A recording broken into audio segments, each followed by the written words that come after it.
शिव की अविरत भक्ति प्राप्त हो ही जाती है। भगवान शिव को प्राप्त किया जा सकता है। एक विश्वास, श्रद्धा, भरोसा, दृढ़ता, ये शंकर जी के करीब में लेकर जाते हैं, शिव के पास लेकर जाते हैं।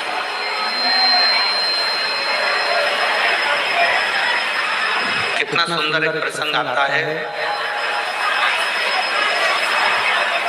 गणेश जी महाराज के दो पुत्र,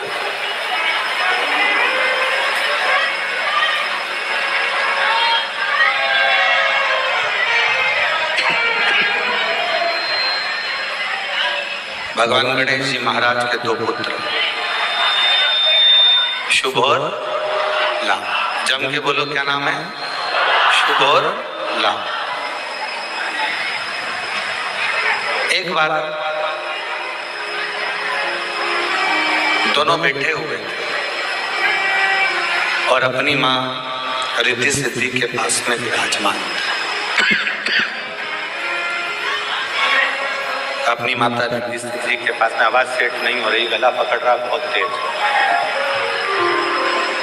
अपनी माता रिद्धि सिद्धि के पास में वो बैठे हुए।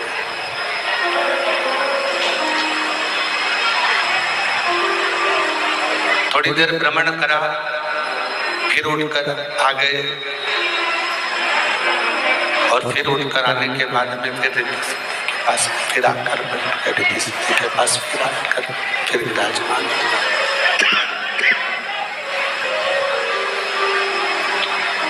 रिद्धि सिद्धि के पास में फिर आकर बैठ गए।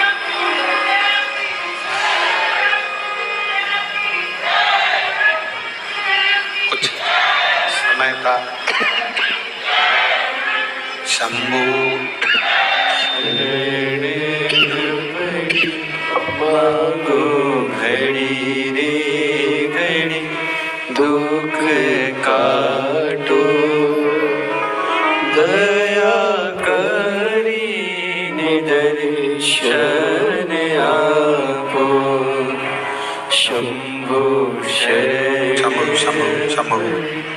मांगो घड़ी रे घड़ी, दुख काटो, दया करी निदर्शन आपो। शंभो शरण मांगो घड़ी रे दुख काटो, दया करी निदर्शन आपो। शुभ लाभ दोनों जन भ्रमण करते हैं और शुभ लाभ दोनों भ्रमण करने के बाद में फिर वापस पुनः रिद्धि सिद्धि के पास में आकर बैठ जाते हैं।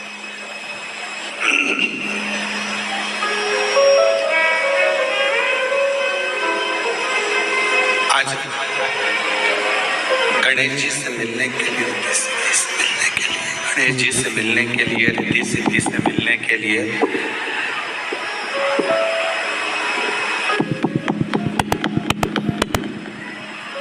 गणेश जी रिद्धि सिद्धि से मिलने के लिए भगवान शिव की पुत्री भगवान श्री गणेश जी महाराज की बहन मिलने के लिए आती।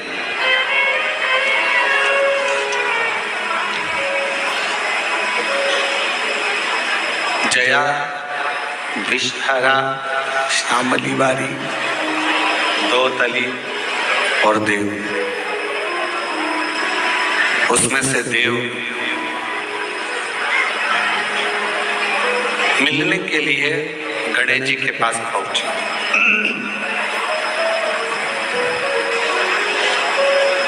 शुभ और लाभ को विचलित देखा हूं। दोनों स्थिरता में बैठ नहीं रहे।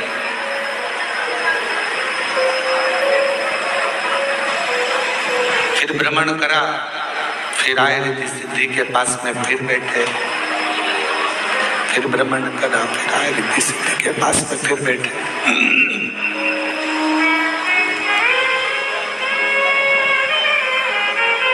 बार बार भ्रमण करते हैं, बार बार भ्रमण कर कर रिद्धि सिद्धि के पास में आकर बैठ जाते हैं। जब शिव कथा कर रही है, भगवान शंकर का चरित्र कर रहा है, शिव महापुराण की कथा कर रही है, भगवान शिव का चरित्र। शंभु शरण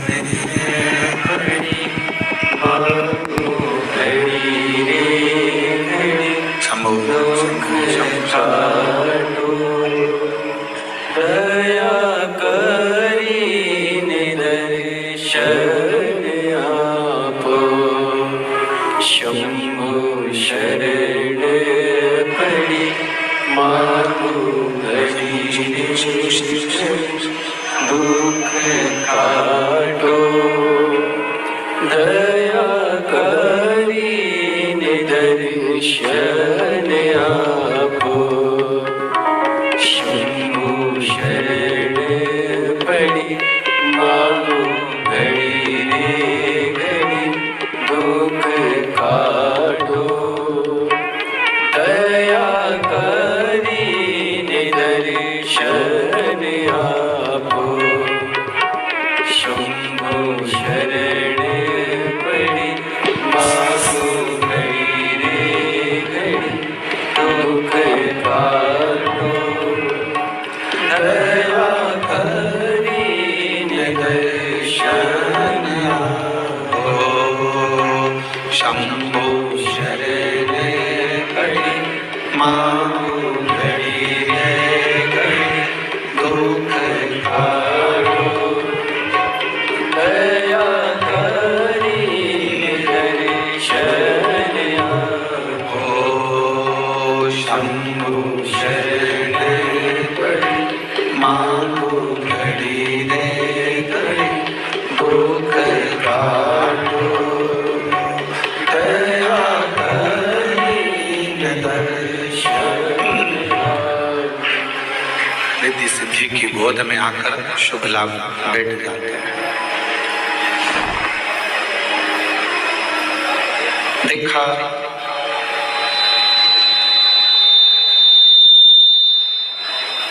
शिव जी की पुत्री देव ने, और वो देखकर बड़ी आश्चर्य हुई। देव ने देखा, बड़ी आश्चर्य हुई। घर की बेटी,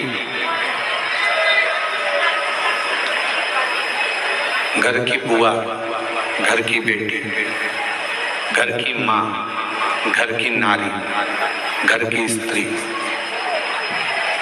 जितना ससुराल से स्नेह रखती है उतना ही स्नेह वो अपने मायके से भी रखती है।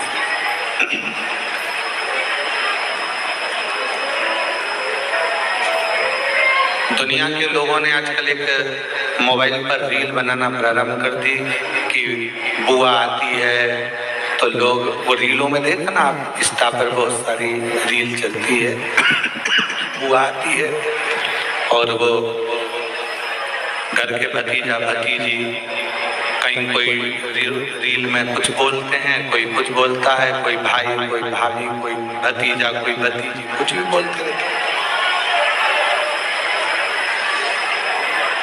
पर शिव महापुराण की कथा कहती है, जिसने अच्छे से कभी श्रीमद् भागवत नहीं सुनी हो, जिसने कभी अच्छे से शिव महापुराण नहीं सुनी हो, उसको बुआ में खोट नजर आ सकती है, उसको बुआ फूफा में खोट नजर आ सकते हैं। पर जिन्होंने अगर दिल से शिव महापुराण की कथा को श्रवण किया है या श्रीमद् भागवत कथा को जिसने सुना है, वो कभी अपनी बुआ में, अपनी बेटी में, अपनी बहन में, अपनी ननंद में कभी खोट नजर नहीं आ सकता, वो श्रेष्ठ ही नजर।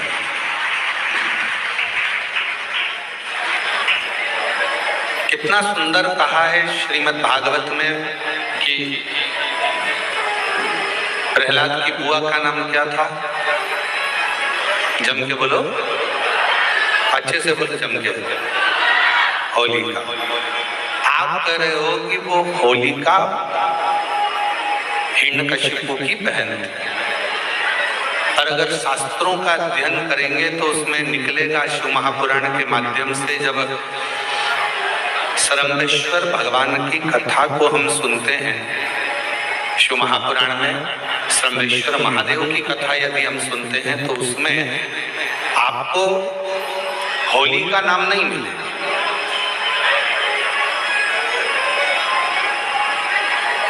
आपको हिरण्यकशिपु की बहन का नाम मिलेगा डूंडा। क्या नाम मिलेगा आपको? डूंडा। इसलिए आज भी होली में लकड़ी नहीं, बड़े बड़े डूंड जलाए जाते हैं। बड़े बड़े लकड़, बड़े बड़े डूंडों को जलाया जाता है। शिव महापुराण में सरंगेश्वर महादेव का जो चरित्र है, सरंगेश्वर महादेव की जो कथा है, नरसिंह भगवान की जो कथा शिव महापुराण में कही गई, उसमें बताया गया कि हिरण्यकशिपु ने अपनी बहन डूंडा को बुलाकर कहा कि तू अपने भतीजे को गोदी में लेकर बैठ जा, तेरे पास ब्रह्मा जी की दी हुई चादर है, तो उसको ओढ़ लेना। तू ओढ़ लेगी तो तू जलेगी नहीं, क्योंकि तुझे बर है, तुझे बर प्राप्त है। तो ब्रह्मा जी की दी हुई चादर को ओढ़कर बैठ जा। ब्रह्मा जी की दी हुई चादर को तू ओढ़, और डूंडा चारों तरफ से चादर को ओढ़कर प्रहलाद को गोदी में लेकर बैठ गई। चिता की अग्नि, लकड़ी का मन में डूंडा के भाव आए। बुआ किसको कहते हैं वो समझिएगा। डूंडा के मन में भाव आया कि मेरा छोटा सा भतीजा है, ये जल जाए। और डूंडा ने जैसे ही चारों तरफ से अग्नि प्रज्वलित हुई, चारों तरफ से जैसे ही आग लगी, डूंडा जिस चादर को ओढ़कर बैठी थी, डूंडा ने वही चादर उतारी और अपने भतीजे पर वो चादर को डाल दिया, और डूंडा खुद जल गई और अपने भतीजे को जलने से बचा लिया। उसको कहते हैं बुआ। मरते मरते भी जो परमात्मा की होली, अच्छा काम कर कर भगवान की होली, उसी का नाम हमारे यहाँ पर त्योहार के रूप में मनाने लगे। अब दुनिया के लोगों ने तो कह दिया कि हिरण्यकशिपु की बहन का नाम ही होलिका है। होलिका नहीं, डूंडा। और डूंडा बैठी अग्नि में, डूंडा अग्नि में आकर बैठ गई। और डूंडा बैठी अग्नि में, आपा लिया मिटाए। डूंडा अग्नि में बैठी और अपने आप को जलाकर डूंडा ने भस्म कर दिया। किसके लिए? चाहती तो डूंडा अपनी चादर को ओढ़कर स्वयं बैठ जाती, डूंडा अपनी चादर ओढ़कर बैठती और जलने से बच जाती, और डूंडा ने अपनी चादर को उतारा और प्रहलाद पर डाल दिया। प्रहलाद जल गए, प्रहलाद बच गए, डूंडा जल गई। बुआ ने भतीजे को बचा लिया। आजकल सोशल मीडिया में, इंस्टाग्राम पर रील बना बना कर बुआओं को इतना बदनाम किया जाता है कि लोगों को घर में बुआ बुलाने में लोगों को डर लगने लगता है। अब एक बुआ का चरित्र तो अपन ने लिया श्रीमद् भागवत में, शिव पुराण में से। अब दूसरा चरित्र लो स्कंद पुराण में से, शिव महापुराण में से, लिंग पुराण में से, कूर्म पुराण में से।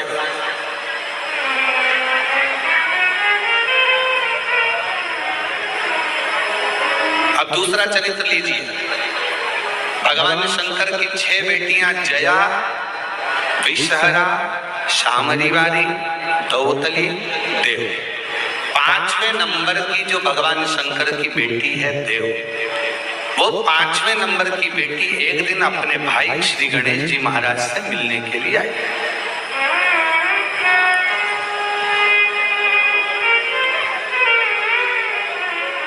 और जब अपने भाई से मिलने के लिए आई तो उन्होंने देखा कि दोनों शुभ और लाभ ये दोनों विचलित हैं, दोनों स्थिर नहीं हो रहे, दोनों जा रहे आ रहे, फिर आते फिर जाते, फिर आते फिर जाते, थोड़ी देर बैठते फिर चले जाते, दोनों में स्थिरता नहीं।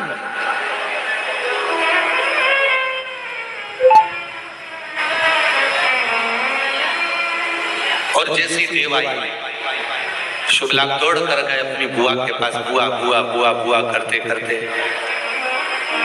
और बुआ ने हाथ पकड़ा शुभ और लाभ का, दोनों को गोदी में बिठाया। बुआ का प्रेम ही कुछ अलग होता है। मेरी जीजियों, मेरे जीजाओं, मेरी बेटियों, बेटाओं, मेरी माताओं, मेरे भाई, एक बात याद रखना, तुम बहन बेटी को अगर 500 का लिफाफा दे रहे हो, तुम बहन बेटी को अगर साड़ी दे रहे हो, तुम बहन बेटी को अगर कोई वस्तु दे रहे हो, तो ये मत सोचना कि तुम बहन बेटी को दे रहे हो, वो तो बहन बेटी का आशीर्वाद तुम्हारे ऊपर फलीभूत हुआ, इसलिए तुमने कुछ निकाल कर बहन बेटी को दिया। और जितना बहन बेटी को तुम देते हो, उससे दुगना बहन बेटी अपने ससुराल से मायके में लेकर आती है अपने भतीजा भतीजी को देने के लिए, अपने परिवार को देने। तो कोई ये अंदाजा ना लगाए, कोई ये विचार ना करे कि हम बहन बेटी को कुछ दे रहे हैं, हम बहन बेटी को कुछ प्रदान कर रहे हैं। हम कुछ देने की सामर्थ्यता रखते ही नहीं है बहन बेटियों की।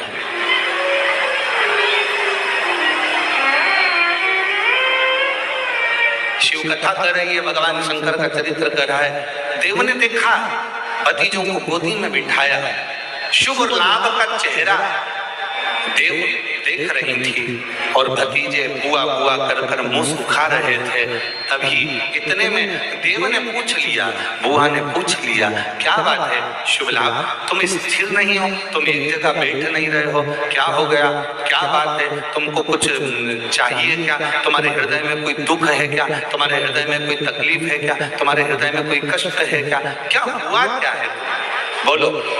इतने में शुभ लाभ ने कहा, बुआ जैसे हमारे दादाजी को भगवान देवगिरि महादेव जी को जगत में पूजा जाता है, जैसे मेरे पिताजी को श्री गणेश जी महाराज, जैसे मेरे पिताजी को श्री गणेश जी महाराज को सारे जगत में पूजा जाता है, जैसे मेरे ताऊ श्री को श्री कार्तिकेय महाराज जी को संपूर्ण जगत में पूजा जाता है, जैसे मेरी माँ रिद्धि सिद्धि को संपूर्ण जगत में पूजा जाता है, हे बुआ हम शुभ और लाभ भी संपूर्ण जगत में पूजित हो, संपूर्ण जगत में पूजे जाएं।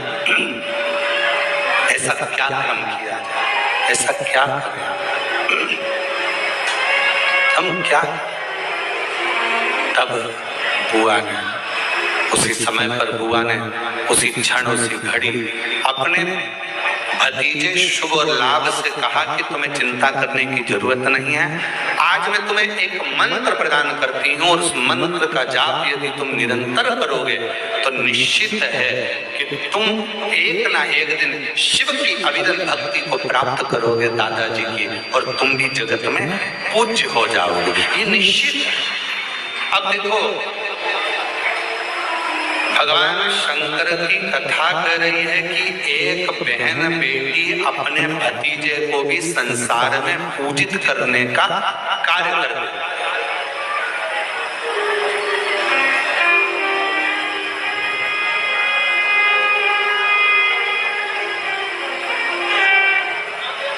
इसलिए हम एक लाइन कहें बेटियों के लिए, बेटियों के लिए एक लाइन हम कहेंगे कि आने से जिसके आए बाहर, और जाने से जिसके रोए परिवार।